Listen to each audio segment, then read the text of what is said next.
Hey everyone, in this guide, I'm going to walk you through how to stop Hotmail or Outlook mail from deleting your emails in the inbox. I know it's super frustrating when important messages just vanish. So let's fix that today. First things first, head over to the Outlook login page. Just search for Outlook Microsoft 365 login in your browser, then click the sign in button up at the top right.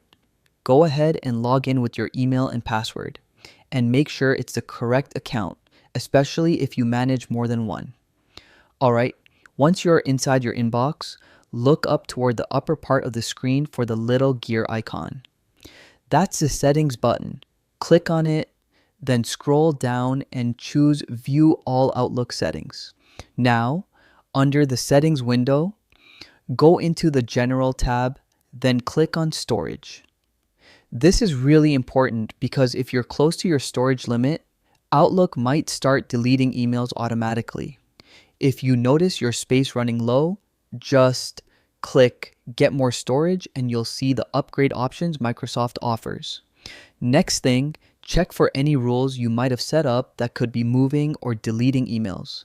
Sometimes these filters can work a little too aggressively, so just review them and adjust as needed. And that's it. By adjusting storage and reviewing your rules, you'll keep your important emails safe and sound in your inbox. Hopefully, this gives you peace of mind and saves you from missing out on those must keep messages. Thanks for watching and stay tuned for more helpful tips.